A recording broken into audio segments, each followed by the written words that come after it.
Hi, you're on the Reddit Confessions channel. The wall clock in our hallway froze at 3:04 a.m. No ticking, no motion, just that moment, suspended in silence, etched into my memory like a scar. I didn't notice it right away. I only realized it later, after everything collapsed. But now, looking back, it feels poetic, because that was the exact minute she walked through the door with smeared mascara, a blank stare, and the smell of someone else's cologne wrapped around her like fog. That day had been quiet. Too quiet.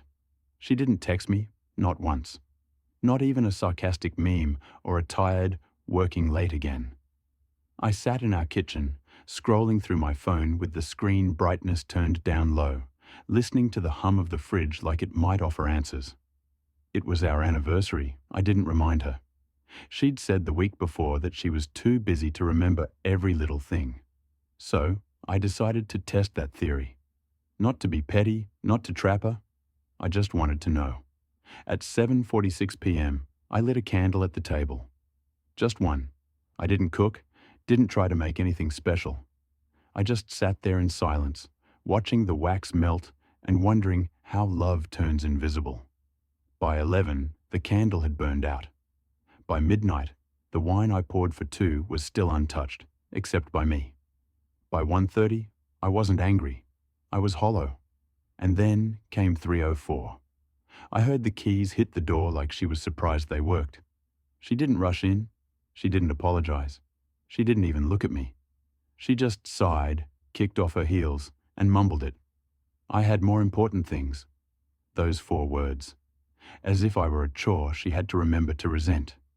She walked straight past me, her perfume trailing lies, and I sat there frozen like the damn clock. What she didn't know was that while she was out doing important things, I had already printed my exit plan, bank account details, rental listings, my name scratched off our lease. By morning, I was gone. No note, no message, no dramatic goodbye, just that clock, still stuck at 3:04. By the time the sun started bleeding through the blinds, I had packed a bag I didn't know I'd been mentally packing for months. I didn't rush.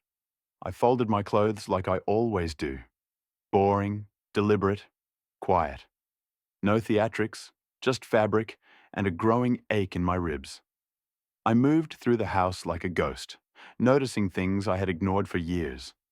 The dusty corner of her vanity mirror, the chipped tile near the front door, the photo of us at Lake Windermere, still crooked in its frame, just like everything else. That photo haunted me, not because we looked happy in it, but because of the man in it. I barely recognized him anymore. The smile wasn't fake, just naive. He had no idea what years of being ignored would do to him. He didn't yet understand what it's like to sit across the table from someone who looks through you like you're static. I stared at that picture longer than I should have, wondering when I stopped being a person and started being furniture. At 6:17 a.m., I unlocked my phone and opened the note I'd been rewriting in my head for weeks. I didn't want revenge. I didn't want drama. I wanted release. But nothing I wrote sounded right. You broke me. Too dramatic. I deserve better. I didn't believe it. So instead, I typed 5 words and left it on the kitchen counter. I was never your priority. She didn't stir, not even as I closed the bedroom door behind me. I stood in the hallway a moment longer, watching her sleep on my side of the bed, curled up like a child who had never lied. The irony burned. I wanted to wake her, not to fight, but just to ask, who did I become in your story? A background character? A safety net? Or just some weak man too scared to leave? Well, here I was, leaving. But fate is cruel because, as I grabbed my keys, her phone, left charging by the microwave, lit up with a message. I didn't mean to look, but my name was in it, or at least what used to be my name. The message read, "Daryl still doesn't suspect anything. Last night was risky, but worth it."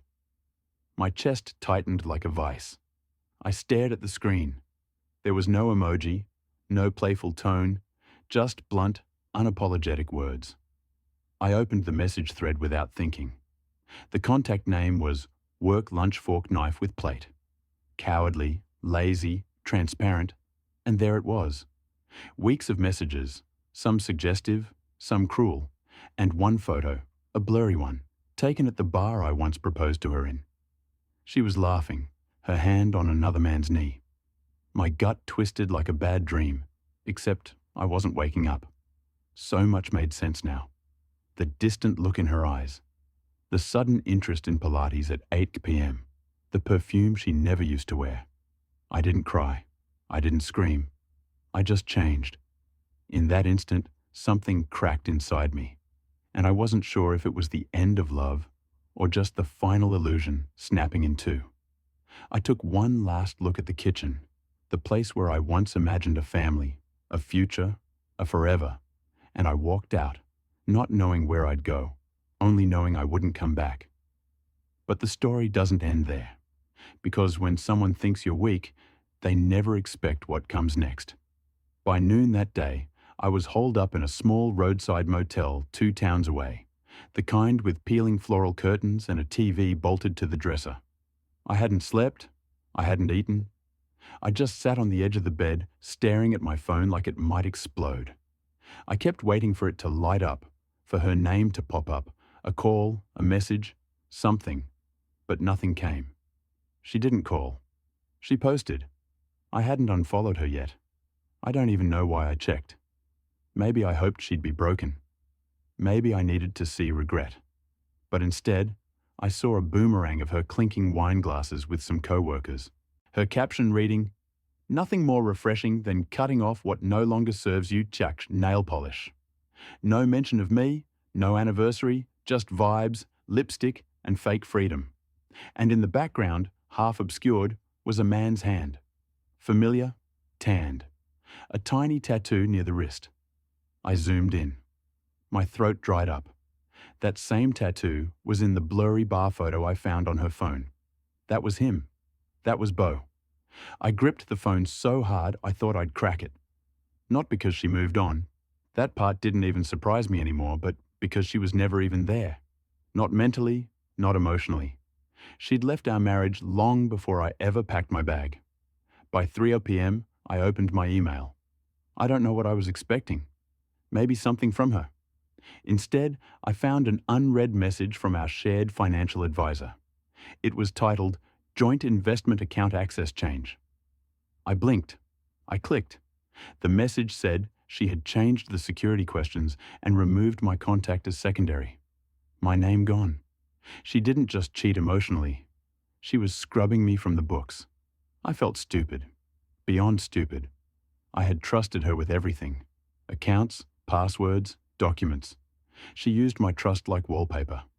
Pretty when needed, but easy to peel off when she got bored. So, I did something out of character. I forwarded the message to myself, then called the advisor directly. My voice cracked like I was 13 again. I told him I wanted statements. I wanted details. I wanted to see exactly when this started. He hesitated. Then he said, the worst sentence I've ever heard. "Looks like these changes began 4 months ago." She had already been preparing for a life without me. While I was still making her morning coffee, still asking about her day, still walking on eggshells, thinking I was the problem. I hung up and stared at myself in the motel mirror. I looked like a wreck. My hair was a mess. My eyes sunken. I hadn't shaved. I looked like someone who had been erased by someone he loved. That night, I opened the drawer next to the bed and found a Gideon Bible. I didn't open it, but I left my wedding ring inside it. Not for religious reasons, just because it felt like the only safe place left. And as I laid back on the bed, listening to the sound of the refrigerator buzzing louder than my thoughts, I realized something chilling. She was expecting me to disappear. But maybe it was time I stopped being predictable. It was nearly midnight again when I found myself parked 3 houses down from our place. Engine off, hands shaking on the steering wheel. I wasn't supposed to be there. I had left. I had promised myself I wouldn't turn back. But there was one thing I hadn't taken with me, and it had been clawing at my mind non-stop. The external hard drive. Not romantic, I know, but that drive held everything. Our tax records, A decade of scanned documents, her medical history, my old family photos, even a digital copy of my father's voice from a voicemail I never deleted. When I packed, I overlooked it. And the sickest part, I almost convinced myself she wouldn't even notice it was gone. So there I was, outside my own home like some creep, waiting for the lights to go out. I watched through the slats of my hoodie as her bedroom finally dimmed. Then I waited another 20 minutes. I wasn't scared of her. I was scared of me. What I might say if I saw her. What I might feel. Or worse, if I felt nothing at all. I crept up the side of the house like a teenager, trying not to get caught sneaking in. I still had my key. She hadn't changed the locks. Either she hadn't noticed I was gone, or she was so sure I'd come crawling back that she didn't bother. I unlocked the door without a sound and slid inside. Everything was the same, and yet completely alien. The couch still had my dent in it. My jacket was still hanging by the door. And there on the coffee table was a half-drunk glass of wine and a man's lighter. It wasn't mine. I froze. I could hear my own heartbeat echoing in my head. The house smelled like him now. A sharp, musky cologne I never wore. I felt like I was breathing someone else's air in my own home, but I didn't touch anything. I made my way quietly to the office, grabbed the hard drive, and shoved it into my bag. And that's when I noticed the envelope on the desk. It had my name on it. Not Daryl, not baby, just you. I shouldn't have opened it, but of course I did. Inside were 2 folded papers. One was a printed screenshot of my bank transfer. When I pulled half our savings before leaving, she had written in red pen. Didn't even have the guts to talk. And the second sheet, a list. It looked like a to-do list, but half the items were terrifying. Cancel joint card, white heavy check mark. Lawyer consultation, white heavy check mark. Get ahead of story, white large square. Prep, emotional abuse angle, white large square. I sat down. I actually sat down. My niece couldn't hold me. She wasn't just moving on. She was plotting something, painting me as the villain, getting her version ready before I even had the chance to breathe. My wife, the woman I once begged to go to counseling, was rehearsing a narrative, and I had walked straight into it. I should have left right then, but something made me walk to the bedroom door. I opened it just to crack. She was asleep, alone, on my side of the bed, holding her phone in her hand like a safety blanket.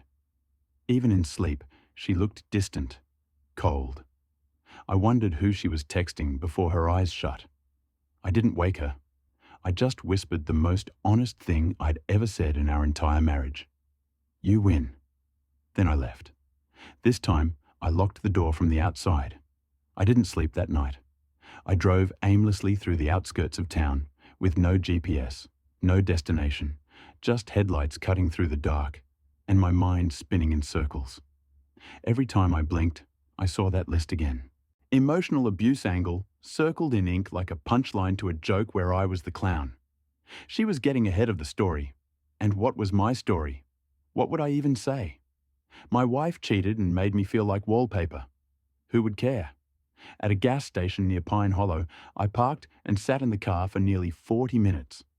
A trucker walked by and glanced at me like he was deciding whether to call someone. I must have looked insane, pale, wide-eyed, still gripping the hard drive like it was a weapon. And maybe it was because inside it were 10 years of proof. Not just documents and tax forms, but photos, voicemails, videos of us. Or rather, me trying and her retreating. Me planning things, her cancelling them. Me asking, her shrugging. I didn't just want to leave anymore. I wanted the truth. Not for revenge, not to win, but to exist. I didn't want her to erase me with a rehearsed story and a lawyer who only heard one side. She could cheat, she could lie, but she couldn't rewrite me, not without a fight. So I made a copy of everything on the drive. One for me, one for my lawyer. Yes, I finally got one. A woman named Marn with the voice of a chainsaw and zero patience for drama. I liked her immediately. I told her everything. I left nothing out. even the parts that made me look weak, especially those parts. She didn't flinch. She said, "We're not here to win pretty. We're here to stop you from getting steamrolled." The next 72 hours blurred together. I stayed off the radar. No contact with Tessa. No social media. Maan told me not to respond to anything if she reached out. And sure enough, on day 3, my phone buzzed. Not a message, a tag. Tessa had posted a photo of our wedding ring set in a puddle with the caption, "Healing starts with goodbye, broken heart." I stared at it for a long time, not because I cared about the post, but because of the comments her friends, people I used to barbecue with, were flooding it with hearts and comments like, "So proud of you for getting out, and you deserve peace." One even wrote, "He was always too intense." Anyway, I wasn't mad. I was embarrassed. She was beating me at my own silence. But her plan had one flaw. Me. I hadn't burned down. I'd adapted. I wasn't the shattered version of myself sitting in that motel anymore. I was watching, collecting, building. Not to destroy her, but to protect myself, to ensure that the last thing she ever took from me was me. That night, I drafted my own post. Just a black screen. One sentence. Sometimes silence isn't peace. It's survival. I didn't tag her. I didn't name her. I didn't even respond to the messages it brought in. But I knew she saw it. How? Because less than an hour later, she called. I didn't answer. She texted. I didn't read it. Instead, I turned off my phone, laid back on the thin motel mattress, and let myself smile for the first time in weeks. Because now, finally, I wasn't chasing her. She was chasing me. It was raining when she showed up. Not the dramatic thunderstorm kind, just that cold, drizzly type that makes everything feel heavier. I heard the knock before I even looked through the window for soft taps, like she wasn't sure if she should be there, like she expected me not to answer, which in all fairness, I almost didn't. I stood behind the curtain and watched her. She didn't have an umbrella, just her hoodie pulled up, soaked through. She wasn't crying, not visibly, but she looked different, smaller, like someone had finally told her a truth she wasn't ready to hear. I didn't open the door right away. I just stood there and let the seconds drag. She knocked again, this time more firmly. "Daryl," she called out, her voice muffled through the rain. "I know you're in there." Yeah, of course she knew. She always knew where I'd go when things got too hard. That's the thing about people like her. They count on you being predictable. I finally cracked the door open. Not wide, just enough to see her eyes. They looked tired, not guilty, not apologetic, just inconvenienced. "Can I come in?" she asked, like it was her right. "Why?" I asked. She blinked, caught off guard by the question. Not because it was harsh, but because it was honest. She was used to me letting her in without conditions, used to me making space even when she gave me none. "I think we should talk," she said. I opened the door all the way, then stepped aside without a word. She walked in slowly, her eyes scanning the motel room like it was too low for her. She was still in her designer jeans and expensive boots, like she came straight from pretending her life was fine. She sat down on the edge of the bed without asking. Typical. "I've been thinking," she started, hands folded in her lap, "about everything." I stayed quiet. I didn't sit. I stood across from her, arms crossed, waiting for the point. "I know I've made mistakes," she continued. "But what you did, just leaving, pulling the money, disappearing, that was cruel, Daryl. You blindsided me." I almost laughed. Blindsided her? "I didn't cheat," she added quickly. Like getting that on the record was more important than fixing anything. "I mean, yes, there was someone I talked to, someone I maybe got close to, but I never actually did anything. You don't have proof of anything beyond that." There it was, the rehearsed line, the version she was ready to spin in court, to her friends, to her family. Her voice was calm, calculated, like she was already halfway through her performance. I didn't respond. "I think we both needed space," she said, softening her tone. "Maybe we can figure this out. I'm not saying things weren't broken, But we owe it to ourselves too. You printed a plan, I said, finally cutting in. You sat down and planned how to ruin me if I reacted. Her mouth parted slightly. She wasn't expecting that. Not yet. You wrote down an entire narrative about how you'd frame me, I said. Emotional abuse angle. You called me intense. You wanted to turn my pain into ammunition. Her face shifted. Subtle, but real. The way liars look when the lights come on. You went through my stuff, she whispered, like that was the violation. You left it out, I said, like you wanted me to find it. She stood up slowly, her body tense, defensive. You're twisting this. You always twist things. There it was again. The angle, the gaslight. But this time, I didn't take the bait. I walked to the door and held it open. You showed up because you thought I'd forgive you before you needed to lie in court, I said quietly. But I'm not here to play your villain anymore.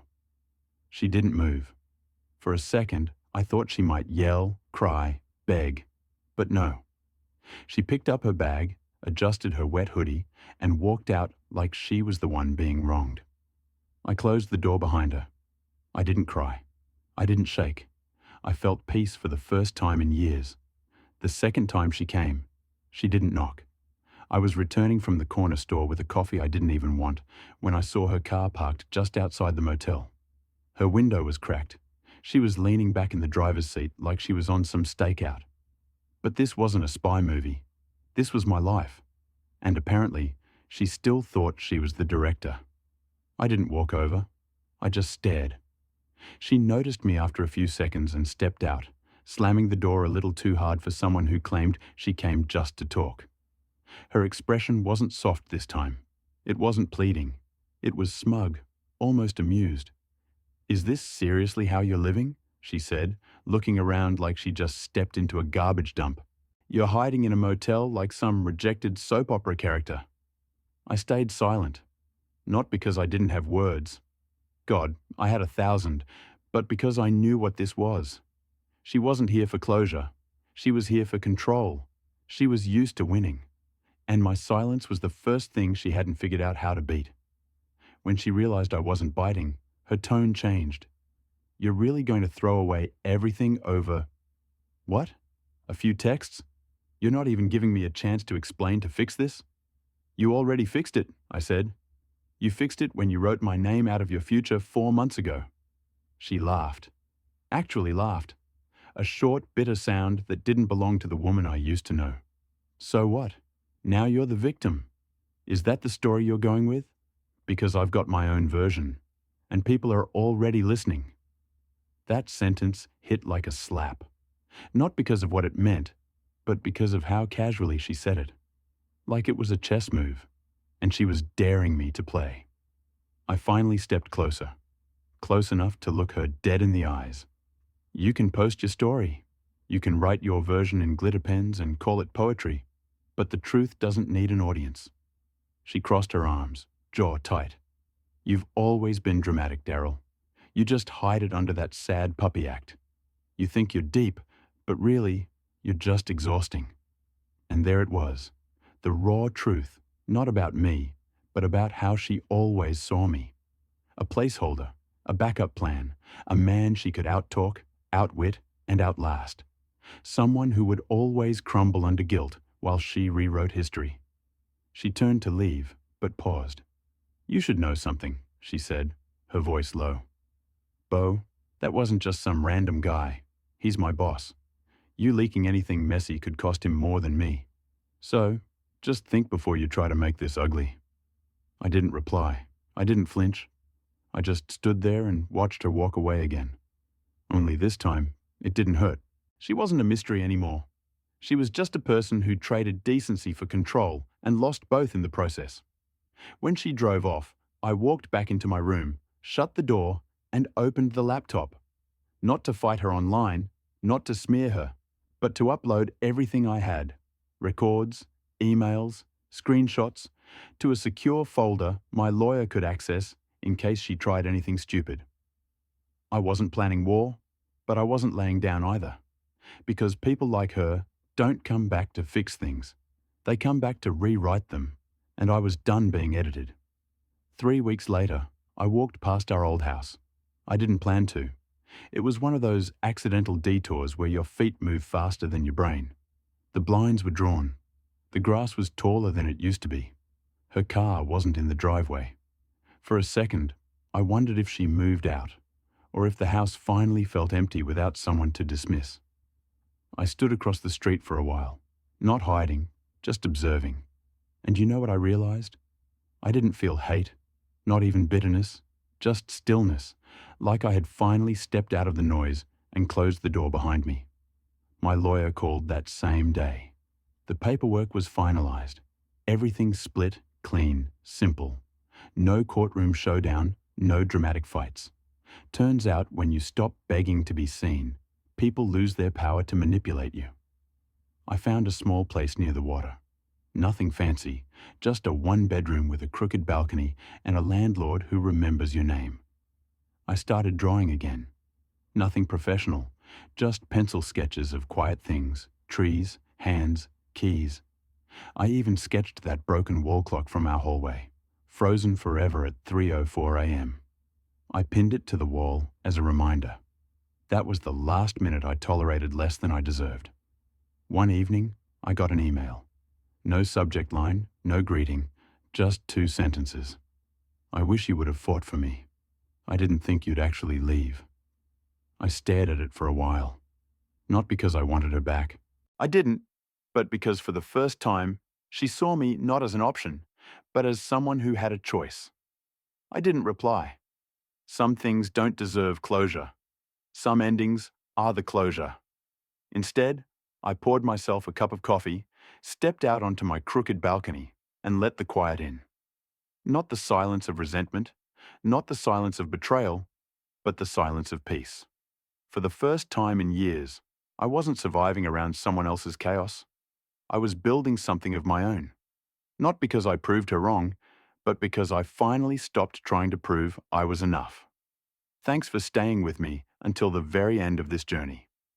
Now, I'd love to hear from you. What moment in this story hit you the hardest? Was it the silence, the betrayal, or the unexpected peace at the end? Drop your thoughts in the comments below, and don't forget to follow for more stories right here on Reddit Confessions.